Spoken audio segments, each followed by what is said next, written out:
वाले खुद के रखवाले, जीवन है फुटपाथ, तितलियां तितलियां हम इठलाती बल खाती तितलियां, सड़क है हमारा बाग, तितलियां तितलियां। वो माँ की ममता, वो पापा का दुलार, भुलाए न भूले वो सावन की फुहार। मुश्किल है इसको भुलाना, वो कागज़ की नाव बनाना, वो बारिश में खुद को भिगाना, वो झूले झूलना और मुस्काना, वो पतंगों का उड़ना और उनको उड़ाना। मुश्किल है इसको भुलाना, वो यारों की यारी में सब भूल जाना और डंडे से गिल्ली को दूर उड़ाना, वो होमवर्क से जी चुराना, वो टीचर के पूछने पर बहाने बनाना। मुश्किल है इसको भुलाना। हाँ सच में इन सबको भुलाना आसान नहीं है। तुम श्रोताओं का स्वागत करना भी भूल रही हो। आप सभी का स्वागत है कार्यक्रम बच्चों की नज़र से में। यह कार्यक्रम आप तक लाया है बटरफ्लाइज ब्रॉडकास्टिंग चिल्ड्रन। यह एक बच्चों का समूह है जो बटरफ्लाइज के सहयोग से चलाया जाता है। मैं हूँ शाहिनूर और मेरे साथ है सामिया। मेरा भी आप सभी को प्यार भरा नमस्कार। श्रोताओं, हमारी कविता के माध्यम से आपको पता चल ही गया होगा कि आज हम अपने कार्यक्रम में बात करेंगे बाल दिवस पर। जी हाँ दोस्तों, बाल दिवस एक ऐसा दिवस है जिसमें हम बच्चों के लिए नए कार्यक्रम आयोजित किए जाते हैं। इस दिन हम बच्चों के लिए स्कूलों व संस्थाओं में बाल मेला प्रतियोगिताएं आयोजित की जाती हैं। इससे बच्चों की क्षमता और प्रतिभा को और बढ़ावा मिले। इस दिन विशेष रूप से बच्चों को मूलभूत सुविधाएं मुहैया कराने, बाल श्रम एवं बाल शोषण जैसे गंभीर मुद्दों पर भी विचार विमर्श करते हैं। क्या तुम्हें पता है इस दिवस को मनाने का कोई खास कारण और है? हाँ, इस दिन हमारे पहले प्रधानमंत्री पंडित जवाहरलाल नेहरू जी का जन्मदिन होता है। नेहरू जी का बच्चों से बड़ा स्नेह था। वो बच्चों को भावी निर्माता मानते थे। उनका बच्चों के प्रति स्नेह और लगाव के कारण बच्चे उनसे बेहद प्यार करते थे तथा बच्चे उन्हें प्यार से चाचा नेहरू बुलाते थे। इसीलिए हम बाल दिवस मनाते हैं। सामिया, आइए बात करें अपने कुछ बाल साथियों से।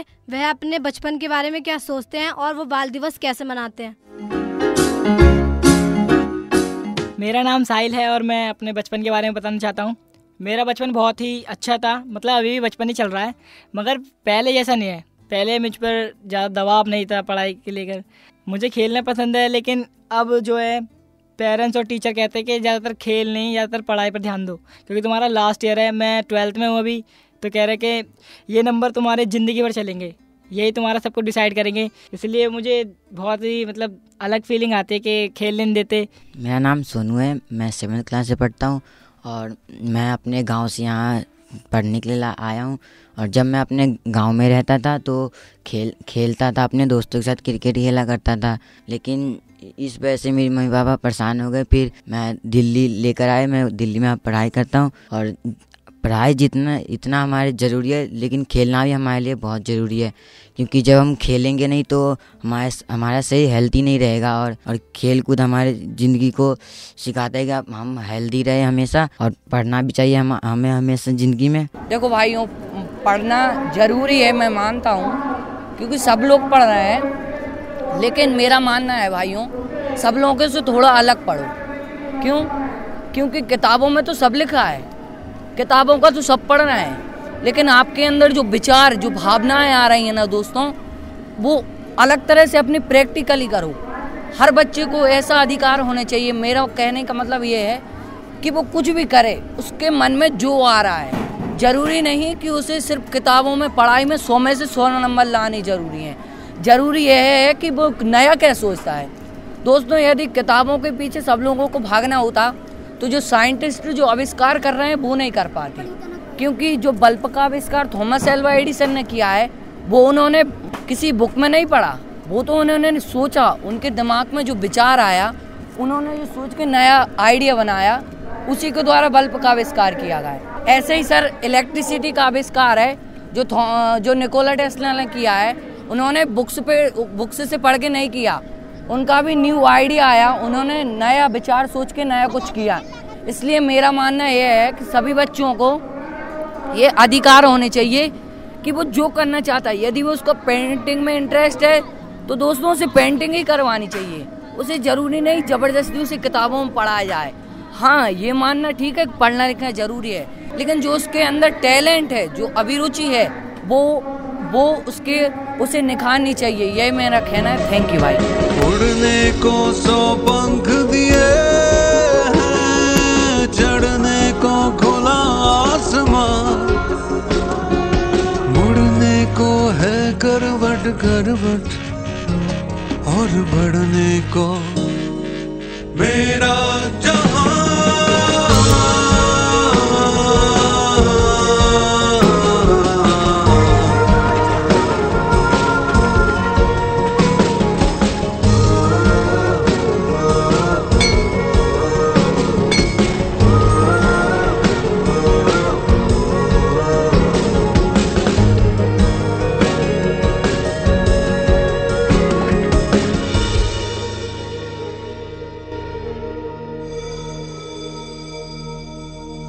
बचपन के दिन 4 ना आएंगे बार बार, जीले जीले मेरे यार, जेब खाली तो उधार, जी जिंदगी। एक बार फिर से आप सभी का स्वागत है कार्यक्रम बच्चों की नज़र से में। यह कार्यक्रम आप तक लेकर आए हैं बटरफ्लाइज ब्रॉडकास्टिंग चिल्ड्रन। यह एक बच्चों का समूह है जो बटरफ्लाइज के सहयोग से चलाया जाता है। और आज हम बात कर रहे हैं बाल दिवस पर। चाचा नेहरू जी का मानना था कि बच्चे एक बीज की तरह होते हैं, जैसा उन्हें पोषण दिया जाएगा वो वैसे ही विकास करेंगे तथा ये हमारे देश का भविष्य है। बाल दिवस पर अधिक चर्चा करने के लिए हमारे साथ टेलीफोन लाइन पर जुड़े हुए हैं ओली भैया, जो बटरफ्लाइज में प्रोग्राम हेड हैं। आइए उनसे बात करते हैं। ओली भैया, आपका स्वागत है कार्यक्रम बच्चों की नज़र से में। जैसा कि आज हम बात कर रहे हैं बाल दिवस पर, हम आपसे ये जानना चाहते हैं कि हम बाल दिवस क्यों मनाते हैं और इसका मेन उद्देश्य क्या है। भारत सरकार ने बच्चों के लिए साल में एक दिन बच्चों के लिए घोषित किया है, वो है 14 नवंबर। और ये हमारे स्वतंत्र भारत के प्रथम प्रधानमंत्री जवाहरलाल नेहरू जी का जन्मदिन भी है। और इस अवसर पर मैं आप सबको बहुत बहुत बधाई देता हूँ। और बाल दिवस का क्या महत्व है और ये जानना चाहते हैं तो बच्चों के लिए, क्योंकि आप जानते हैं बच्चों के अधिकार, बच्चों के बारे में हम सबको सोचना होता है, उनको के अधिकारों के बारे में हम सबको सोचना होता है, बच्चों को भी सोचना होता है। तो ये बाल दिवस का एक बहुत बड़ा महत्व है। जैसे जो बच्चे गाँव में होते हैं और जो शहरों में होते हैं, उनको अधिकार मिल रहे हैं या नहीं मिल रहे हैं? देखो, हमारे देश में अधिकारों के बारे में अगर बात करते हैं, बच्चों के अधिकारों के बारे में, तो हमारे देश में हमारा संविधान है, हमारे देश में कई सारे कानून है, नियम है बच्चों के लिए, खास करके बच्चों के लिए। और हमारे देश में काफी सारे सरकारी कार्यक्रम भी होते हैं जो बच्चों की सुविधाओं के लिए और उनके अधिकारों को ध्यान में रखते हुए बनाए गए हैं। जैसे बच्चों की सुरक्षा के लिए कानून बने हुए हैं, कार्यक्रम बने हुए हैं, बच्चों की शिक्षा के लिए कार्यक्रम बने हुए हैं, कानून बने हुए हैं, उनके शिक्षा के अधिकार होते हैं, सुरक्षित रहने के अधिकार होते हैं, खुशहाली के साथ जिंदगी गुजारने का अधिकार होता है। और उनके इसके साथ साथ एक और अधिकार होता है कि बच्चों के बारे में जो भी बातचीत होती है या उनके बारे में जो भी बच्चों के हित के लिए जो कार्यक्रम बनाने होते हैं या निर्णय लेने होते हैं, उसमें बच्चों की भी सुनी जाए, उनसे बातचीत की जाए और वो जो उनकी जो अपनी धारणाएं होती हैं उनको सुना जाए और उसको फिर जब हम निर्णय लेते हैं तो उसको लागू किया जाए। तो ये सारे अधिकार होते हैं। जब आपने बोला कि अधिकार मिल रहे हैं कि नहीं मिल रहे हैं, इस बारे में तो ये है कि काफी सारे अधिकार, मतलब काफी सारे सुविधाएं बच्चों को मिल रही हैं। उनकी सरकारें और गैर सरकारी संगठन उनके लिए बहुत सारे काम कर रहे हैं, लेकिन काफी सारे अभी स्थिति काफी ऐसा भी है कि अभी काफी सारे बच्चों तक अधिकार पहुंचे नहीं है। ये भी हकीकत है। मैं ये जानना चाहती हूँ, जैसे कि बच्चों के लिए पढ़ाई तो इम्पोर्टेंट है, बट पेरेंट्स और जो टीचर्स वगैरह होती हैं वो बोले अभी तुम्हारी मतलब खेलने की उम्र है, बट तुम अभी पढ़ो, तुम्हें आगे ज़िंदगी में कुछ करना है, तो सिर्फ पढ़ाई से हम कर सकते हैं? क्या पता हम खेल से भी, हमारे इतना अंदर टैलेंट खेल का हो तो हम आगे बढ़े, खेल से कुछ हम बन जाएं। ये आपने बहुत बढ़िया मुद्दा उठाया। पढ़ाई तो बहुत जरूरी है बच्चों के लिए। उनको पढ़ाई मिलनी चाहिए, पढ़ने की सुविधाएं मिलनी चाहिए, उनको ज्ञान हासिल करने का सुविधाएं मिलनी चाहिए। स्कूल होने चाहिए, लेकिन उसके साथ साथ बच्चों का बचपन का एक बहुत बड़ा महत्वपूर्ण हिस्सा होता है कि उनको खेलकूद और मनोरंजन का समय भी मिलना चाहिए। इस किस्म की सुविधाएं भी मिलनी चाहिए कि उनको खेलने के कूदने के हो, और बचपन के जो बचपन होता है वो खेलने कूदने का, सीखने का, बड़े होने का और एक्सप्लोर करने का टाइम होता है। तो ये सारी सुविधाएं मिलनी चाहिए बच्चों को। ये माँ बाप को भी, अभिभावकों को भी देखना चाहिए। उसके साथ जो हमारे शिक्षक होते हैं, टीचर्स होते हैं, उनको भी देखना चाहिए, और ताकि वो बच्चे में क्या खूबियां हैं उसको देखा जाए। उसके बाद उसकी रुचि क्या होती है बच्चे की, उसी हिसाब से खूबियां और रुचियां क्या है उसको देखते हुए, क्या क्या संभावना है उसको देखते हुए वही मौका देना चाहिए बच्चे को, तभी जाके वो सफल होते हैं। जैसे भैया आज हम अपने कार्यक्रम में बाल दिवस पर बात कर रहे हैं, तो आपका भी एक बचपन रहा होगा, तो क्या आप हमें अपने बचपन के बारे में कुछ अपनी यादें शेयर करोगे? बचपन में काफी सारे ऐसी यादें हैं जो जिसकी वजह से शायद हमें कुछ सीखने करने का मौका मिला, उसकी वजह से हमने कुछ सीखा, और कुछ हमारे भी बचपन में काफी सारे मुश्किलें थी, उसको भी हमने पार करने में काफी संघर्ष करना पड़ा।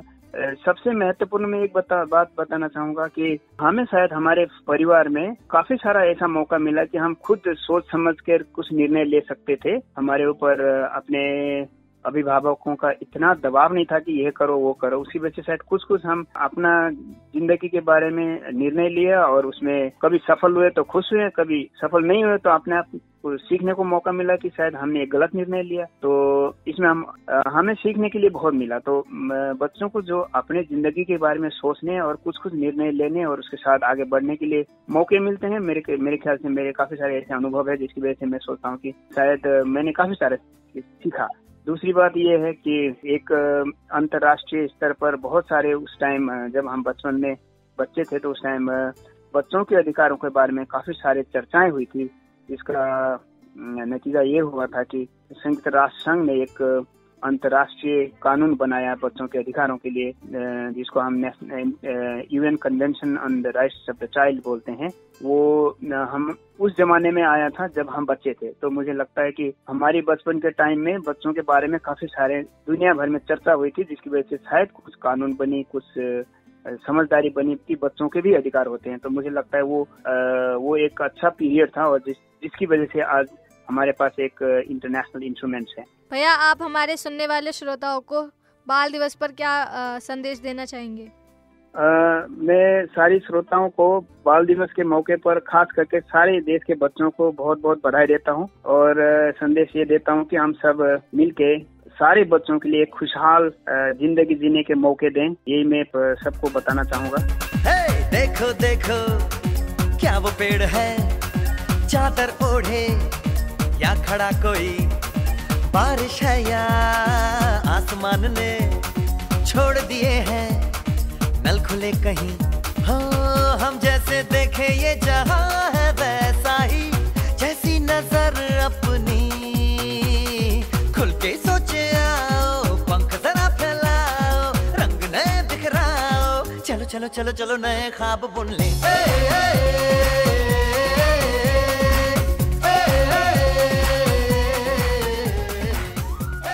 दोस्तों अब वक्त हो चुका है आपसे विदा लेने का।